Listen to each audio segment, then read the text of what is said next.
राज्यात विधानसभेचं वारं वाहत असताना कोणाला कुठून संधी मिळणार, कोणता पक्ष किंवा कोणता उमेदवार कोणत्या मतदारसंघातून उभं राहणार आणि कोणाची विद्यमान आमदारकी किंवा ती जागा पणाला लागणार, हे आता येणाऱ्या सगळ्या समीकरणामध्ये त्या जागेच्या मागणीमध्ये हे सगळं समीकरण आपल्याला पाहायला मिळत आहे.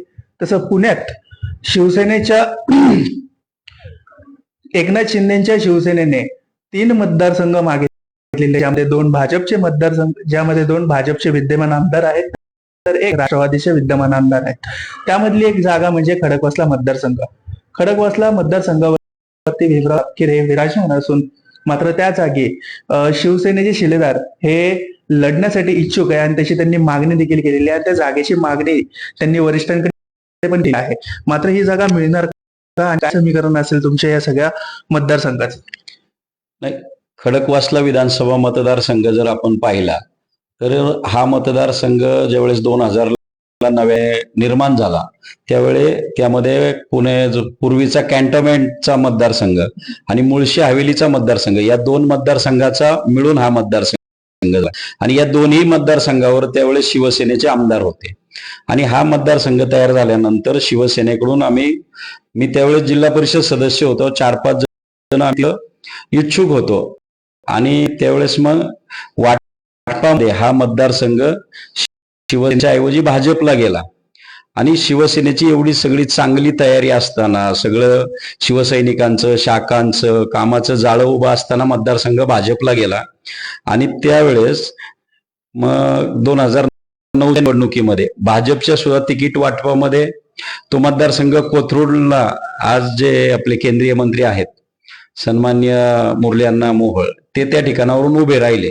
पण त्याच वेळेस शिवसेनेला मतदारसंघ मिळाला नाही. ही पोकळी पाहून रमेश वांजळे आहेत त्यावेळेस मनसेमधून उभे राहिले आणि त्यांनी एक वेगळी अशी मतदारसंघामध्ये नेटवर्क निर्माण केलं. कार्यकर्त्यांशी डायरेक्ट भेटले.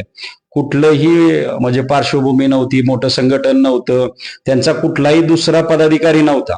एक पंचायत समितीचा सदस्य या मतदारसंघाचा आमदार झाला. म्हणजे हा मतदारसंघ असा प्लेन मतदारसंघ आहे. काम करणारा, लोकांच्या सुखदुःखाशी निगडीत असणाऱ्या माणसा बरोबर राहणारा हा मतदारसंघ आहे. त्यामुळं या मतदारसंघाला मी 2009 ला मागितला होता, 14 असेल, 2019 असेल, 3 वेळेस मतदारसंघ आम्ही मागितलेला आहे. परंतु मला त्या ठिकाणी संधी मिळालेली नाही. पण संधी जरी नाही मिळाली तरी आम्ही ज्यावेळेस युती असेल त्यावेळेस भाजपचं काम अतिशय प्रामाणिकपणे केलेलं आहे. मग ती लोकसभा असू द्या, विधानसभा असू द्या किंवा खालच्या निवडणुका असू द्या, आम्ही बऱ्यापैकी एक संघ राहून काम केलेलं आहे. आत्ताच्या निवडणुकीत सुद्धा सुनेत्रा वहिनींचं काम अतिशय प्रामाणिक केलं. म्हणजे भले काय असू द्या, फार मोठी आघाडी जरी नाही मिळाली तरी सगळ्यांनी एकत्रित काम केल्यामुळे किमान 22,000ची आघाडी या मतदारसंघात मिळालेली. माननीय या राज्याचे संवेदनशील मुख्यमंत्री एकनाथजी शिंदे साहेब असतील, उपमुख्यमंत्री देवेंद्रजी असतील, अजितदादा असतील, यांच्या माध्यमातून या मतदारसंघात खूप चांगली कामं झालेली आहेत. रस्त्यांची कामं झालेली आहेत, ग्रामपंचायती असणाऱ्या जे काही रस्ते काँक्रिटीकरण असतील, स्मशानभूमी असतील, शाळा असतील, ग्रामपंचायत कार्यालय, भरपूर निधी या मतदारसंघामध्ये आज असणाऱ्या आमदारांकडून पण आलेला आहे.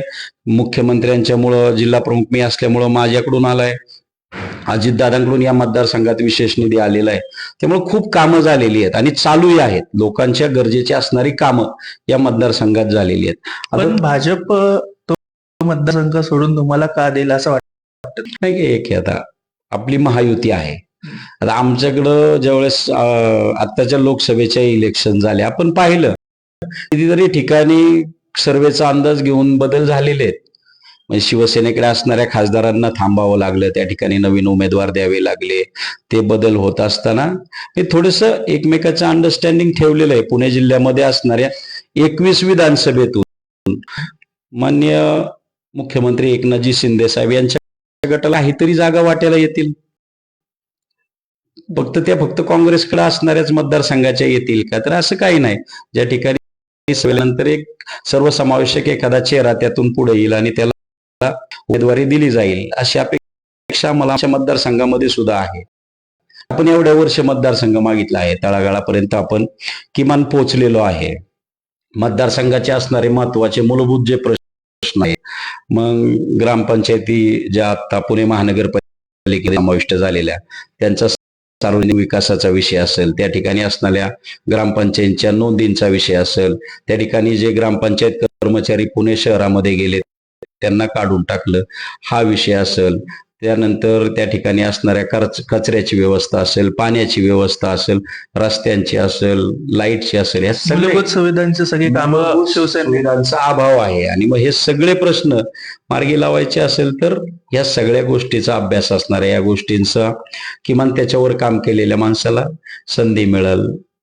आणि एक तुम्ही 3 टर्म थांबला असं म्हणताय 2001, मात्र त्या मतदारसंघ पाहिला तर राष्ट्रवादी किंवा काँग्रेस मतदारसंघ कधी त्यांना लीड नाही मिळालं. तिथं उमेदवार विरोधात कोण असणार हे नंतरचा विषय आहे. पण आधीच पक्षांतर्गत जो विरोध असेल तो आपल्याला पुढे जाण्याची